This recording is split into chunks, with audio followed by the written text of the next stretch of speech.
আওয়ামী লীগের যতই আমরা ঠেকাতে চাই না কেন, আওয়ামী লীগের পুনর্বাসন হবে। আর আওয়ামী লীগের পুনর্বাসন হলে আওয়ামী লীগ যদি আসে সেটা খুব ভয়ঙ্কর রূপে আসবে। সেটা এখন আসুক, 2 বছর পরে আসুক, আর 5 বছর পরে আসুক।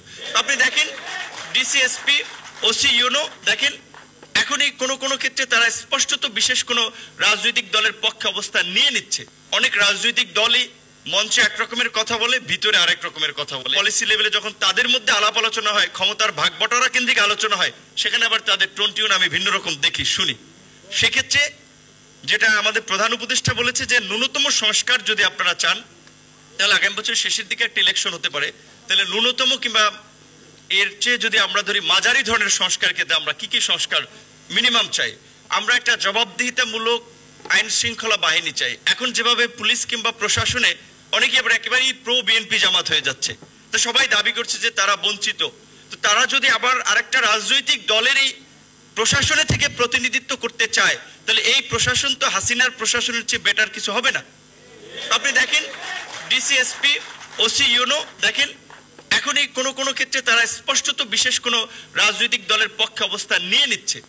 এখন ইন্টারিম গভর্নমেন্ট যদি তাদের দরকার, মানে এটা তো একটা প্রতিষ্ঠান, সুতরাং সরকারের এমপি কিংবা মন্ত্রী চাইলে একজন ইউনোকে চাকরিচ্যুত করতে পারলো, এই ব্যবস্থা যেন না থাকে সেটাও নিশ্চিত করা দরকার। সেজন্য জনপ্রশাসনের একটা কার্যকর সংস্কার এবং প্রশাসনের পদোন্নতির ক্ষেত্রে রাজনৈতিক বিবেচনা। আপনারা জানেন যে সচিব হচ্ছে এখন অনেকে, যারা অবসরে চলে গিয়েছিল তাদের ভেরিফিকেশন হচ্ছে। অর্থাৎ তারা যদি ধরেন আমাদের এই আন্দোলন সংগ্রামের স্পিডের পক্ষের লোক হয়, তাদেরকে আমরা পদোন্নতি দিচ্ছি। রাজনৈতিক সরকার এসে কি করবে? রাজনৈতিক সরকার কি তার বিরোধী? এখন তো আওয়ামী লীগ নাই, আওয়ামী লীগ হাওয়া। এখন তো আমরা বিরোধী দলগুলো আছি, তাহলে এখানে একটা পক্ষ সরকার গঠন করবে, আরো অনেকগুলো পক্ষ বিরোধী হবে। তাহলে রাজনৈতিক সরকার যদি ভেরিফিকেশন করে, সে কি দেখবে যে তার মতের লোক আছে কিনা, না হলে তাকে সচিব পদে পদোন্নতি দেওয়া হবে না, জয়েন্ট সেক্রেটারি করা হবে না। তো এই যে আমলাতন্ত্রের খালি দোষ দিচ্ছেন, আমলাতন্ত্রকে তো করাপ্টেড কিংবা পলুটেড তো রাজনীতিবিদরা আমরা করে দিচ্ছি।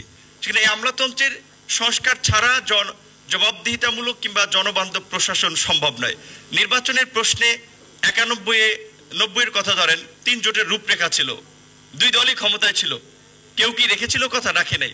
সেক্ষেত্রে নির্বাচনী ব্যবস্থার প্রশ্নে যেন আমরা একটা নির্বাচনকালীন সরকার নিয়ে ঐক্যমত্যে পৌঁছাতে পারে যে নির্বাচনের সময় আমার কি ধরনের সরকার হবে, এবং এটা সংবিধানে প্রয়োজনে ইনসার্ট করা, যে সেটার একটা এই সরকারের মাধ্যমে আমরা একটা ঐক্যমত্যে পৌঁছাতে পারি নির্বাচনকালীন সরকার বিষয়ে। এবং নির্বাচন কমিশনের স্বাধীন ক্ষমতা শক্তিশালী করার বিষয়ে অনেকদিন ধরে আলাপ আলোচনা আসছে। সেক্ষেত্রে কি কি পদক্ষেপ নেওয়া যেতে পারে, সেই বিষয়গুলো এখন তো এই সরকারের মাধ্যমে অন্তত আমরা করতে পারি। এবং বিশেষ করে মৌলিক সংস্কারের ক্ষেত্রে এখন আওয়ামী লীগের গত 16 বছরে শিক্ষা, স্বাস্থ্যের যে সংস্কৃতির যে চিত্র দেখে আমরা, আওয়ামী লীগের তো মুক্তিযুদ্ধের আওয়ামী বয়ান বলতে হবে, যে মুক্তিযুদ্ধের একটা ন্যারেটিভ তারা তৈরি করেছিল, কালচারাল একটা ন্যারেটিভ উইথ ইন্ডিয়ান হেজিমনি তারা এখানে এস্টাবলিশ করেছে।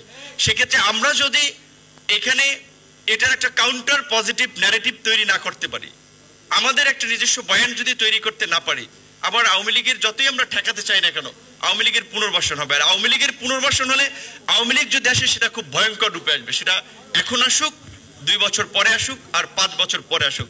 তাই আমি সকলকে অনুরোধ করব, নির্বাচনের চ্যাপ্টারটা আমরা আলাপ আলোচনার মধ্যে দিয়ে একটা মানে টেবিলে রাখি, এটা নিয়ে পাবলিকলি খুব বিতর্ক বা পাবলিকলি নিয়ে না আসি যে আবার আন্দোলনই করা লাগবে ভোটের জন্য, নির্বাচনের জন্য।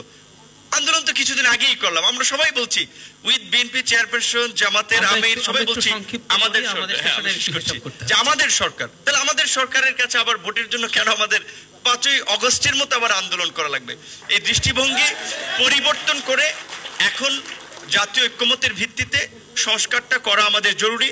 তার জন্য যে সময়টা দরকার, আমার মনে হয় এখানে রেজওয়ান আপাকে আমরা দেখতে পাচ্ছি, আদিল ভাই ছিলেন, সুনির্দিষ্টভাবে তাদের একটা মেয়াদ উল্লেখ করা দরকার যে এই সংস্কারগুলো যদি আপনারা চান তাহলে 1 বছর কিংবা 2 বছর, এবং এই 1-2 বছর আমাদের সরকারকে নিয়ে কোনো কোশ্চেন না করে তাদেরকে সহযোগিতা করে সংস্কারটা সফল করা দরকার।